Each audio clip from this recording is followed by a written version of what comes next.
শীত পড়তেই শুরু হয়েছে শুটকি মাছ তৈরির প্রস্তুতি। দক্ষিণ ২৪ পরগনার নামখানা ব্লকের বিস্তীর্ণ অঞ্চলের বহু মানুষ এই ব্যবসার সাথে যুক্ত। এবছরও শীত পড়তেই পুরো দমে শুরু হয়েছে শুটকি তৈরির প্রস্তুতি।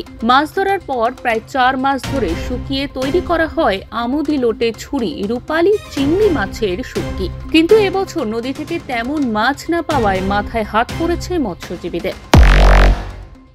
৩০ মার্চ পর্যন্ত এটা মূলত এই সিজনটা আশ্বিন মাসের প্রথম থেকে এই কার্তিক মাসের প্রথম থেকে ৩০ মার্চ পর্যন্ত হয়। কতজন মানুষ বলতে মানে আমাদের এই এলাকাটায় হাজারের উপরে ১,০০০-এর উপরে ২,০০০ তো মিনিমাম হবে। কি কি মাছ শুকানো হয়? আপনার লুটিয়া শুটকি আছে, পাতা শুটকি আছে, ছুরি শুটকি আছে, আমেদি শুটকি আছে। এছাড়াও মৎস্যজীবীদের সাথে কথা বলে জানা গিয়েছে, কিছু অসাধু ব্যবসায়ী কেমিক্যাল দিয়ে খুব তাড়াতাড়ি মাছ শুকিয়ে তা বাজারে বিক্রি করে মুনাফা লাভ করছে, কিন্তু তারা শত খাটনির পরেও তেমন কোনো লাভ পাচ্ছে না।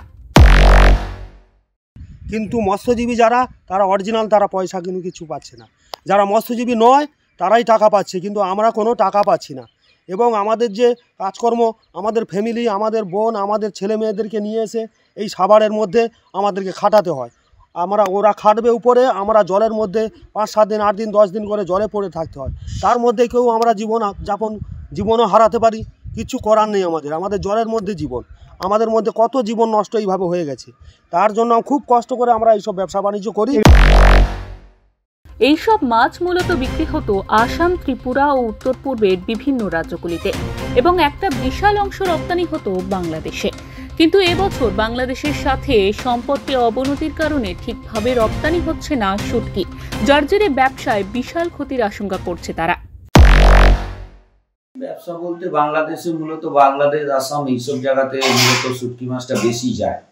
এবারে এইটার ফলে দেখা যাচ্ছে কিছু তো একটু ঘাটতি হবেই।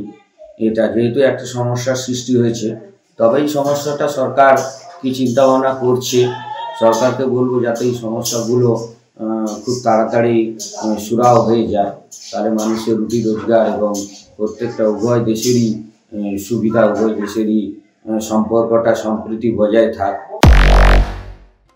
নভেম্বর-ডিসেম্বর থেকে শুরু করে মার্চ মাস পর্যন্ত চলে এই কাজ। তাই এখন সরকারের কাছে তাদের আর্জি যেন খুব তাড়াতাড়ি এই সমস্যার সমাধান হয়, যাতে তারা আবার আগের মতো ব্যবসা করতে পারে। দক্ষিণ ২৪ পরগনা থেকে গোপাল শীলের রিপোর্ট, ওঙ্কার বাংলা।